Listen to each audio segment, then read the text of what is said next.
सीमा हैदर, 4 बच्चे, उम्र 27 साल है। 5वीं पास होने के बाद भी फर्राटेदार इंग्लिश बोलना, कंप्यूटर चलाने की बहुत अच्छी नॉलेज होना, 5 पासपोर्ट होना, 3 मोबाइल फ़ोन का होना, सिम कार्ड का पाया जाना, पाकिस्तान से दुबई, दुबई से नेपाल, नेपाल से भारत चुपके से गलत तरीके से आ जाना और फिर नेपाल से भारत में दाखिल होने के बाद तुरंत साड़ी पहन लेना, नमस्ते, अभिवादन, सादगी और भारतीय परिवेश में ढल जाना, फर्राटेदार हिंदी बोलना, अंग्रेज़ी बोलना, उर्दू का एक लफ्ज़ भी ज़बान पर नहीं आने देना।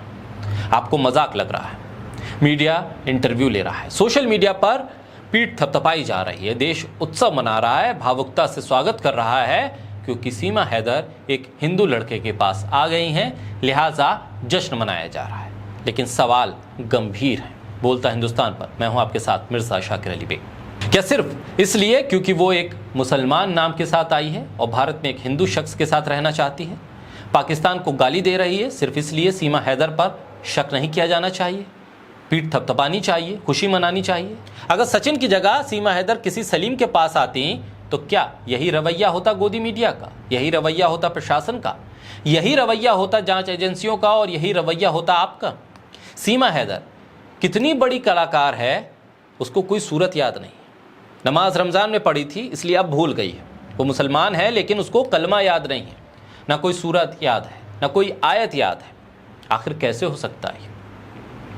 27 साल एक मुसलमान के तौर पर ज़िंदगी बिताने वाली औरत को इस्लाम से जुड़ी हुई कोई बात याद ही नहीं है। पति प्यार नहीं करता है लेकिन फिर भी 12 लाख का ज़मीन बेचकर वो भारत आ गई। इतनी सुरक्षा व्यवस्था के बावजूद हमारी सुरक्षा एजेंसियों की आंखों में धूल झोंक कर भारत कैसे आ गई? हमारी सुरक्षा व्यवस्था पर सवालिया निशान खड़े हो रहे हैं। सचिन और सीमा हैदर से कड़ाई से पूछताछ होनी चाहिए। हिंदू मुसलमान और नफरत से ऊपर उठकर एक बार सोचिए, सचिन और सीमा हैदर की क्या मंसूबे हैं? गहनता से खुफिया एजेंसियां जांच करें।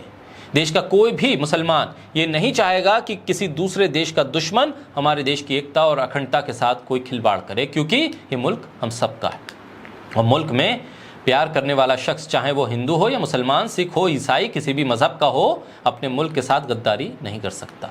लेकिन ये किस तरह का फेलियर है देश के लिए, सुरक्षा एजेंसियों के लिए, सरकार के लिए, एनआईए के लिए, सेना के लिए, रॉ के लिए, सीबीआई के लिए? आखिर भारत में कोई ऐसे कैसे आ सकता है और उसके आने पर जश्न कैसे मनाया जा सकता है?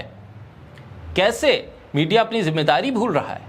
किस तरह से भारत में गलत तरीके से आने वाले एक पाकिस्तानी के साथ खड़ा होता दिख रहा है क्योंकि वो किसी सचिन के पास आई है, उसका नाम सीमा हैदर है, वो मुसलमान नाम रखती है, इसलिए सचिन के पास आना जायज़ हो जाता है और उसके ऊपर शक का कोई भी प्रश्न नहीं उठता। ज्योति मौर्य, आपको याद होगा, ज्योति मौर्य को इसलिए ही गाली दी जा रही थी क्योंकि उसने अपने पति को छोड़ दिया। वहीं दूसरी तरफ पाकिस्तान से आई सीमा हैदर के नाम पर मोहब्बत की दुहाई दी जा रही है, जबकि सीमा भी अपने पति को छोड़कर आई है। ये दोहरा रवैया क्यों? सीमा हैदर बगैर पासपोर्ट के भारत में आई है, क्या उसके खिलाफ कोई कार्रवाई नहीं होनी चाहिए?